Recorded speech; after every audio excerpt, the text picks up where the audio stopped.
whatever, wrestling's always been about stereotypes. You look at Chavo and Hector Guerrero, they came out as banditos at one point, back in the day. Eddie Guerrero, you talk to him, in person. He's a very intelligent man. He was a very, articulate. He went to college. He wasn't órale vato, that type of stuff. And that's just the way the wrestling business is. So when that came up, actually, I wasn't even supposed to have been in that role. Bruce Pritchard called me for, to get somebody to fill that spot, and he explained what it was and everything. And I said, okay, And I did call a couple of guys in this area. Hey, I need you to, you and your girlfriend or whatever. And some of the guys were like, I'm not doing that. That's insulting, And some guys don't get it, and maybe, I just didn't think it was a big deal. So I called Bruce up, and I was like, I can't get anybody to, and some of the guys were asking, well, how much money am I getting? How much am I getting paid? I'm like, I don't know, because I never asked those questions, at least not at that point. So I called Bruce, and I said, look, I can't get anybody to that spot. And Bruce said, well, why don't you do it? And I was like, all right, sure. So I showed up. They told me what was going on. Because all he really did was say, we needed a guy to play a role with a Mexican family, with a wife and then, like, the grandmother and, like, 4 kids, which is a typical Mexican family, And so I was like, yeah, I understood what he said. He didn't have to explain it that far, but I knew what he wanted, though. So I all right, let's see what I can do. And so, I made the call stuff. So then Bruce was like, well, then why don't you do it? And I'm like, all right. So when we get there, it was me and here, this is a funny story.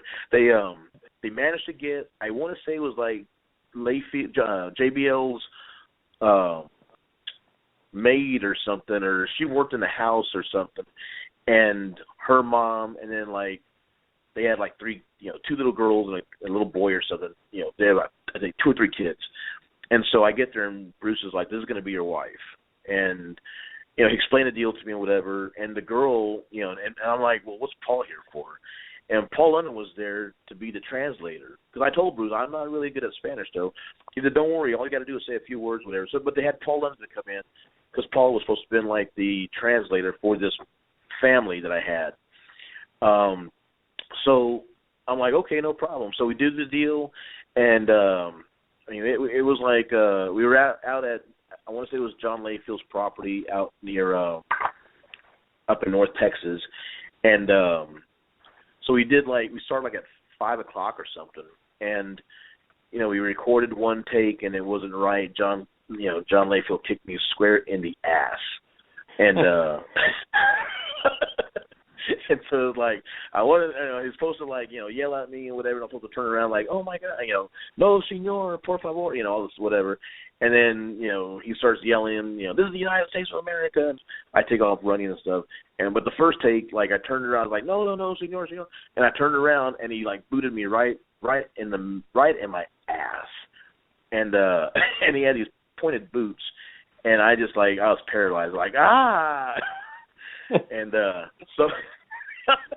so we redid the deal or whatever, and somewhere in there, Paul wasn't around, so I had to explain to the lady, the girls, the family, what to do, and I was trying to figure out how to say it in Spanish, and then the girl was like, "Oh, we understand English," and I was like, "What the hell?" So but I didn't see a problem with it. The couple weeks later, WB was here in San Antonio, and so I took some guys to get like their little tryout, dark match, whatever, and I was there, and Eddie. This was really to kick off the Eddie Guerrero and JBL feud, and so I saw Eddie around, and he was like, "Hey, brother, I've known the Guerrero's family for years." And he was like, "Hey, brother, thank you very much, man. I saw the video. It looked really cool, man. Everything was great. Thank you very much, whatever." And I'm like, "No problem, Eddie. No big deal. I got paid well for it." And then I'm standing by the ring, and then Vince McMahon walks up to me, and he said, "Rudy, I really appreciate what you did. It's really going to get this thing off going strong. I really do appreciate it. Thank you very much. And I was like, holy shit. And my knees are shaking, and, you know, I mean, the guy, the man comes up and thanks me for you know, for that spot, you know, and like I said, I didn't think it was a big deal, you know, as far as portraying an illegal alien, you know. And I've had guys through years that have like, I would never have done it, you know. But those are also the same guys that you tell them, you know, hey, can you put this guy over? And they're like, I'm not going to put him over. I'm not, you know. Pro wrestling is, you know, it's make-believe. I'm not really believe me, I'm not really a Mexican immigrant. I really didn't cross the border, and, you know, it's just a TV show, and it got over really, really well, and you know, I didn't think much of it.